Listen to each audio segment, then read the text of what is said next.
हाँ चलिए शुरू करते। आज आप सबों का इस चैनल में स्वागत है। तो हम लोग कल कहाँ पढ़े थे? पिछले वीडियो में कहाँ पढ़े थे हम लोग? पास्ट कंटिन्यूअस नहीं, पास्ट इंडेफिनिट। पास्ट इंडेफिनिट पूरी तरह कंप्लीट हो गया था, है ना? कोई सेंटेंस बनाने के लिए दिया था तो लोग बना लिए होंगे। आज शुरू करते हैं पास्ट, उसके आगे पास्ट कंटिन्यूअस टेंस का बाद, उसका पैसिव कैसे बनाएंगे इसके बारे में जानते हैं। ठीक है, ठीक है। चलो ठीक है। तो पास्ट कंटिन्यूअस टेंस के वाक्यों का एक्टिव से पैसिव बनाने का नियम देखो। पहले वैसे ही एक्टिव का ऑब्जेक्ट जैसे में करते हैं वैसे ही एक्टिव का ऑब्जेक्ट रहेगा। उसके बाद क्या आवश्यकता अनुसार बाज या वेयर जो भी होगा, बाज या वेयर, उसके बाद बी या इंज लगेगा, उसके बाद वर्ब का तीसरा रूप, उसके बाद बी बाई वाई, उसके बाद एक्टिव का सब्जेक्ट और उसको कुछ और रहेगा तो उसका अनुवाद करेंगे। इसमें ये दूसरी बार लिख दिया हूँ, पहले भी वीडियो में लिख चुका था। चेंज ऑफ पर्सन वॉइस में कैसे होता है, आई का क्या होता है बोलो? मी, बी का अस, यू का, यू, ही का, हिम, सी का, हर, इट का इट। और नाउन जो भी रहता है उसमें कुछ चेंज नहीं आता। नाम रहेगा तो उसमें कुछ चेंजिंग नहीं आएगा। ये सब पर्सन ये सब में चेंज होता है प्रोनाउन में। ये इसलिए लिख दिया दोबारा ताकि थोड़ा रिमाइंड करा दिया है इसके लिए। अब देखो इधर एक्टिव लिखा है सब, इधर पैसिव बनाया है। ये दो तीन बना करके समझा दिया है, समझ लो पहले, इसके बाद तुम्हें को बनाना है पूरा, इसलिए समझ लो बढ़िया से। ये देखो, I was beating a thief, ये पास्ट कंटिन्यूअस टेंस का वाक्य है। ठीक है, पास्ट कंटिन्यूअस टेंस का वाक्य पहचानने का नियम क्या है हिंदी में? जिस वाक्य के अंत में रहा था, रही थी, जिस हिंदी वाक्य अंत में क्रिया में रहा था, क्रिया में रहा था, रही थी, रहे थे लगा रहे हैं उसे पास्ट कंटिन्यूअस टेंस का वाक्य कहते हैं। ठीक है, उसका अंग्रेजी अनुवाद करने का नियम क्या है बताओ? Subject plus exam are plus past continuous में पास्ट कंटिन्यूअस। पास्ट कंटिन्यूअस तो पढ़ रहे हैं ना हम लोग। अच्छा, उसका वो बनाने का नियम। हाँ एक्टिव में हाँ, subject plus was were plus V4 plus object plus others. ठीक है, गुड। तो उसी के अनुसार ना हो, यहाँ पर सेट हो गया सब। सब्जेक्ट प्लस वाज या वेयर आवश्यकता अनुसार, उसके बाद V4 plus object plus others कुछ रहता है तो, और फर्स्ट पर्सन आई के साथ वाज का प्रयोग होता है, और उसके बाद वी यू और थर्ड पर्सन के प्लूरल नंबर के साथ वेयर का प्रयोग होता है। थर्ड पर्सन के सिंगुलर नंबर के साथ, एक बार सिंगुलर नंबर के साथ में नहीं, सिंगुलर कोई जरूरी नहीं है। थर्ड पर्सन के सिंगुलर नंबर के साथ वाज का प्रयोग होता है। आई के साथ भी वॉज का प्रयोग होता है। हाँ। और बाकी सबके साथ में वेयर का प्रयोग होता होता है। है। हाँ, ये सब हम लोग पहले पढ़ चुके हैं, लेकिन रिवीजन कर रहे हैं कि ताकि थोड़ा दिमाग में फिर से बात आ जाए। तो अब इसको समझना है, देखो ध्यान से। अब शुरू करते हैं इसको। जैसे I was beating a thief, इसका हिंदी क्या हुआ? मैं एक चोर को पीट रहा था। Very good. तो यहाँ देखो नियम है, पहले क्या करेंगे? एक्टिव का ऑब्जेक्ट। तो इसमें ऑब्जेक्ट हुआ ए थीफ, किसको पीट रहा था? चोर, चोर को पीट रहा था। तो एक चोर ऑब्जेक्ट हो गया, तो यहाँ लिखा गया पैसिव में ए थीफ पहले लिखा गया। ये थीफ के अनुसार बाज होगा कि बेर होगा? बाज होगा। तो बाज या बेर में से बाज आ गया। फिर क्या लिखेंगे? बीइंग, नियम है तो बीइंग लिखा गया। उसके बाद वर्ब का तीसरा रूप बीट वर्ब है, बीईएटी, बीट मीन्स पीटना, तो बीटेन हो गया। उसके बाद बाई, नियम के अनुसार बाई लग गया। और फिर पैसिव में आई का चेंज हो जाता है मी, तो आई का मी हो गया। A thief was being beaten by me. ठीक है, अब देखो, दे वेयर डिस्ट्रीब्यूटिंग स्वीट्स, वे लोग मिठाइयां बांट रहे थे। ठीक है, तो जैसे देखो यहाँ पर ऑब्जेक्ट हो गया स्वीट्स, तो यहाँ स्वीट्स पहले लिखाया, उसके अनुसार स्वीट्स के अनुसार बेयर हो जाएगा। उसके बाद बीइंग लग गया नियम के अनुसार। फिर डिस्ट्रीब्यूट मीन्स बांटना होता है, उसका भीतरी हो गया डिस्ट्रीब्यूटेड। उसके बाद बाई, बी बाई बाई। फिर दे का यहाँ पैसिव देम। जैसे एक्टिव आई का मी हो जाता है, उसी ढंग से अगर पैसिव में मी रहेगा तो उसको एक्टिव में करेंगे तो आई करेंगे, ये उलट जाएगा, इधर का इधर हो जाएगा, इधर का इधर हो जाएगा, इसे ध्यान रखना है। He was typing a letter, वह एक लेटर टाइप कर रहा था, यानी कि वह एक चिट्ठी टंकित कर रहा था। हिंदी में बोलते हैं टाइपिंग को टंकित करना। ठीक है, तो यहाँ ऑब्जेक्ट हो गया ए लेटर, तो ए लेटर हो गया। ए लेटर के अनुसार बाज। उसके बाद बीइंग, नियम के अनुसार। टाइप का भीतरी क्या होता है? TYPED, type by. फिर यहाँ पर ही है, तो यहाँ पर मी लिखा गया है, गलत हो गया है। क्या हो जाएगा? क्या हो जाएगा? हिम हो जाएगा। ठीक है, फुल स्टॉप। चलो अब यहाँ से हिम है, वो हिम लिखा हुआ, हिम हो जाएगा। HIM, हिम 3 ग्रीन चलेगा ना? दिख रहा है ठीक से? Full stop. चलो ठीक है। अभी वी आर सेलिंग टॉयज। चलो इसको तुमको बनाना है, बोलो जल्दी फटाफट। द टॉयज, यहाँ पर जो ऑब्जेक्ट लिखा रहेगा वही लिखना है। अगर यहाँ पर द लिखा रहेगा तभी अंदर लिखना है, नहीं अच्छा, इसमें ठीक लिखना है। है। Toys toys were being sold very good by us. Vikas, ठीक है। चलो very nice. You were vexing me, इसका हिंदी क्या हुआ? तुम मुझे परेशान कर रहे वेरी थे। गुड। बोलो क्या लिखना है? तो यहाँ पे यू नहीं आई। Very good. यहाँ पर ऑब्जेक्ट मी है तो मी का पैसिव में क्या उलट जाएगा? वहां देखो पैसिव में मी का आई है तो वहां पर मी का आई हो जाएगा, उलट जाएगा है? तो आई, फिर आई के अनुसार वाज वेयर में क्या हो जाएगा? आई वाज हो वॉज जाएगा, ठीक है। बीइंग हाँ वेक्स्ड हाँ बाय हाँ, यू। Very nice. समझ में अगर आ रहा है? अब देखो I was doing this work, इसका हिंदी हुआ मैं इस काम को कर रहा था, ठीक है। तो चलो, this work was BEING being DONE done by, यहाँ पर क्या है? मी हो जाएगा। समझ में आ रहा है कि नहीं? हाँ। I was teaching English. चलो इसका बनाओ, जल्दी जल्दी बनाओ। इंग्लिश हाँ ठीक है। वॉज बीइंग इंग्लिश वाज, ठीक है। Being taught very good. हाँ बाय मी। हाँ, सही लिखा रहा है ना? देख लो स्पष्ट अक्षर हो दिख रहा है ना clearly? English was being taught bye me, he was helping me, वह मेरी मदद कर रहा था। I was very nice. Being वाह, ठीक है। हेल्प्ड हाँ समझ में आ गया। By him. समझ में आ गया तुमको लग रहा है, ठीक है। हिम, ठीक। अब we were cutting the forest. The forest FOREST was being cutted. Cut का तीनों Oh, sorry, cut. हाँ, Being कट है ना? cut हाँ by हाँ us. हाँ, कट का तीनों Sorry, फॉर्म कट sorry, होता है। cut, हाँ, cut, ठीक है, cut. ठीक है। कट मीन्स काटना, कट का पहला रूप भी कट, मतलब V1 भी कट, V2 भी कट और V3 भी कट, CUT कट ऐसे होता है, ठीक है। चलो, Ram was beating Sohan. Sohan SOHN was being beaten by Ram. अरे ये तुमको समझ में आ गया है?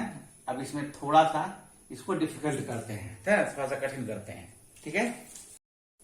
चलो देखो, आप थोड़ा डिफिकल्ट करते हैं। इसमें पहले बाज लगा दिए, ठीक है। पहले सीधा सीधी बना रहे थे, अब थोड़ा सा डिफिकल्ट करते हैं, घुमा देते हैं।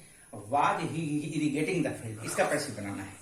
पास्ट कंटिन्यूअस टेंस का ही है लेकिन पहले वाज लगा हुआ है, एक मतलब क्वेश्चन मार्क हो गया है ना, इंट्रोगेटिव सेंटेंस आ गया, प्रश्नवाचक वाक्य। तो चलो इसका हिंदी पहले क्या हुआ समझो तो, was he irrigating the field. Irrigate करना होता इरिगेट है। मतलब सींचना, यहाँ लिख दिया सिंचाई करना, खेत को पटाते हैं ना पानी से, सिंचाई करते हैं ना, उसको इरिगेटिंग बोलते हैं। यहाँ पर लिख भी दिया है मैंने इरिगेट, यहाँ पर इरिगेट मीन सींचना होता है, इरिगेटिंग द फील्ड। इसका हिंदी बताओ। क्या वह खेतों को सींच रहा था? क्या वह खेत को सींच रहा था, गुड, ठीक है। अब इसका पैसिव कैसे बनेगा? देखो यहाँ पर ऑब्जेक्ट क्या फील्ड हुआ, खेत उसके द्वारा सिंचाया जा रहा था? Very good. क्या खेत की सिंचाई उसके द्वारा की जा रही थी? हाँ। इसका पैसिव हिंदी में हो गया, तो उसी को इंग्लिश में ट्रांसलेट कर देना है। तो यहाँ ऐसे जो नियम जो बनाया था उसके अनुसार चलो, ऑब्जेक्ट यहाँ पर फील्ड है, तो ऑब्जेक्ट के अनुसार वाज का वाज यहाँ पर आया जाएगा, वाज द फील्ड, उसके बाद बीइंग, फिर इरिगेटेड, इरिगेट क्या हो जाता है इरिगेटेड, और फिर बाय हिम, ठीक है। अब समझ आ गया? फिर देखो, वेयर दे डिस्ट्रीब्यूटिंग स्वीट्स, क्या वे लोग मिठाइयां बांट रहे थे। तो यहाँ पर क्या ऑब्जेक्ट स्वीट्स हो गया, तो स्वीट्स के अनुसार यहाँ पर बेयर है, बेयर है, बेयर आ जाएगा, बेयर द स्वीट्स, ठीक है। फिर बीइंग डिस्ट्रीब्यूटेड बाय, यहाँ पर दे का देम। समझ में आ रहा है? हाँ। चलो इसको समझो, इसको हिंदी बताओ। Were you beating Ram? क्या तुम राम को पीट रहे थे? चलो इसका हिंदी पैसिव बनाओ। क्या राम तुम्हारे द्वारा पिटा रहा था? वेरी गुड, इसका बना दिया मैंने, was Ram being beaten by you, ठीक है। देखो व्हाट वाज, अब देखो थोड़ा सा और है, अब इसमें क्या है कि वाक्य के बीच में क्या है, what was he feeding the cows, what was he, वह गायों को क्या क्या खिला रहा था। गुड। तो अब इसका पैसिव वॉइस क्या बनेगा, यहाँ पर ऑब्जेक्ट जो है एक्टिव का क्या है, द काउज है, तो इसके अनुसार क्या हो जाएगा, यहाँ पर वेयर लग जाएगा, है ना। हाँ। तो what were the cows being fed by him. ठीक है। अब देखो, when were you reading English, तुम अंग्रेजी कब पढ़ रहे थे, इसका हिंदी हुआ। हाँ। तो इसका पैसिव क्या हो जाएगा, अंग्रेजी तुम्हारे द्वारा कब पढ़ी जा रही थी। एक दो बना दीजिए प्लीज। बना दूंगा, ठीक है, कोई दिक्कत। जैसे इसको समझाओ उसमें समझो। अब देखो यहाँ पर ऑब्जेक्ट इंग्लिश है, यहाँ पर हो जाएगा, यहाँ पर इंग्लिश के अनुसार क्या हो जाएगा, वेयर की बाज, यहाँ पे इंग्लिश में तो वाज होगा, बाज हो जाएगा। तो बाज इंग्लिश, तो यहाँ पर वेन है पहले, तो यहाँ पर वेन लगेगा, ठीक है। वाट वेन जो वहाँ रहेगा, यहाँ पर पैसिव में भी वो लगेगा। जैसे वेन हो, ट्राई करो क्या। हाँ बोलो। वेयर वॉज, वेन, वेन के बाद क्या हो जाएगा, वॉज, वेरी गुड। इंग्लिश, हाँ, उसके बाद इंग्लिश में ग्रीन में दिख रहा है ठीक से, हाँ, इंग्लिश। उसके बाद फिर पढ़ाए जा रहे हो तो मतलब टॉट, बीइंग बीइंग तो टॉट। कंटिन्यूअस जब भी रहेगा ना, चाहे प्रेजेंट कंटिन्यूअस हो चाहे पास्ट कंटिन्यूअस हो, उसमें बीइंग लगेगा सब में, ये ध्यान रखना। बीइंग टॉट, हाँ, रीड है ना, पढ़ना। तो अंग्रेजी पढ़ाए जा रहे नहीं, हो, पढ़ना का है, रीड है ना, पढ़ाए जा रहे हो तो वो पढ़ाया है ना, पढ़ना का हो रहा है ना, रीड का। यहाँ देखो क्रिया क्या है, रीड है, तो रीड का ही बनाएंगे ना। क्या क्या है इसका हिंदी, क्या तुम, नहीं, तुम कब इंग्लिश पढ़ रहे थे। अच्छा, तुम कब पढ़े थे। तो तुम्हारे द्वारा इंग्लिश कब पढ़ी जा रही थी, तो क्या पढ़ने की when was English being read by हाँ, you। बाई यू, यू का यू ही रह जाता है, यहाँ पर क्वेश्चन मार्क आ जाएगा, ठीक है। ये वाला भी मैं ट्राई करती हूँ। हाँ, ये थोड़ा डिफिकल्ट समझ के बनाना है। Why? Why were they beating him, पहले इसका हिंदी बोलो तो, why were they beating him.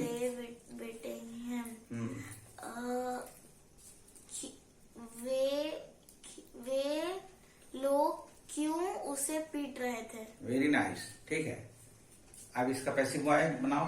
Passive इसका वाई, ठीक है, वॉज, वेरी गुड, ही, वाह, हाँ ठीक है, being beaten by them.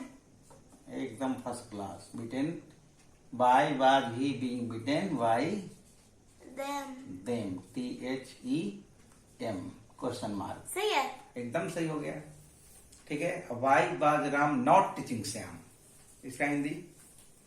Why was Ram not teaching Shyam? Ram Shyam को क्यों नहीं पढ़ा रहा था। गुड। तो अब इसका पैसिव बनाओ। अब why was Shyam being, Shyam, उसके बाद क्या है, बीइंग, अच्छा। Why was Shyam not being, हाँ, not being taught by Ram. Ram, नाम में चेंज नहीं आता है, जस्ट के तो सर जाता है ना। ठीक है। अब अगला देखो, अगला देखो क्या है। How was he writing a letter. क्या बनेगा इसका, इसका बनेगा how was he writing a letter. तो पहले इसका हिंदी समझो।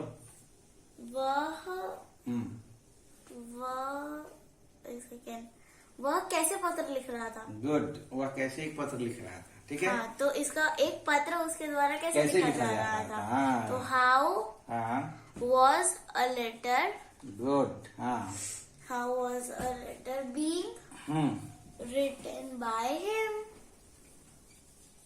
being written by him, WRITTEN, written by him। Question mark, ठीक है। अब समझ आ गया अच्छी तरह। हाँ, एकदम अच्छी तरह। Was he threatening you, threatening मतलब डराना होता है ना, धमकाना या डराना, हाँ, धमकाना। थ्रेटन मतलब धमकाना होता है, तो मैं लिख देता हूँ, धमकाने पे डराना, धमकाना।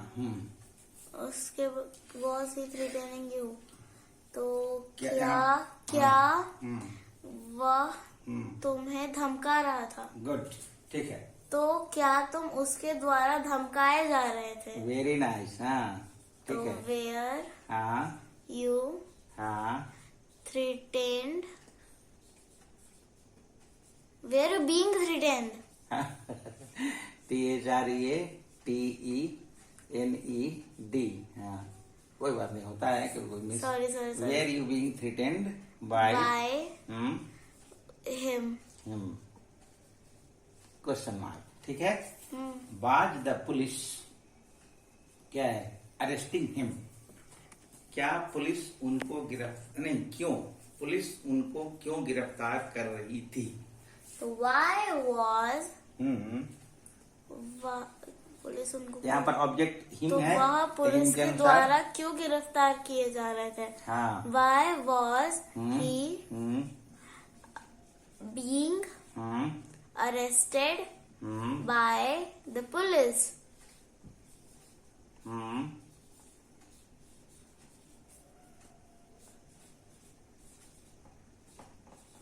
क्वेश्चन मार्क, ठीक है। स्पेलिंग ठीक से दिख रहा है ना? चलो, अब ही वाज, अब देखो ये थोड़ा इजी है। He was not eating a mango, ये तो आराम से बना लो। A mango was being, not लगा हुआ है। not being हाँ। eaten by him.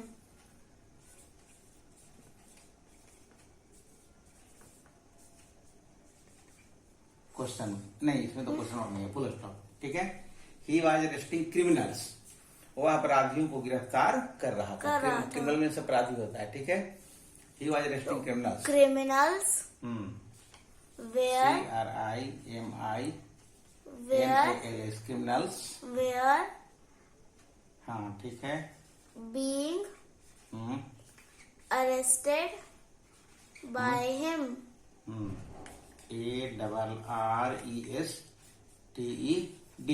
Arrested by him, ठीक है। फुल स्टॉप, बाई सेंटेंस बना दिया। तो अब तो क्लियरली समझ में आ गया, कोई दिक्कत नहीं है। तो जो भी वीडियो देख रहे हैं, उम्मीद है सबको समझ में आ गया होगा। तो पास्ट कंटिन्यूअस टेंस का पैसिव वॉइस है, इसमें बाई सेंटेंस बना दिया, सभी प्रकार के सेंटेंस बना दिए गए हैं। तो इस वीडियो में इतना ही रखते हैं। अगर आपको अच्छा लगे तो इसको लाइक कीजिए, सब्सक्राइब कीजिए, शेयर कीजिए और सीखिए। चलिए, धन्यवाद, थैंक यू सो मच।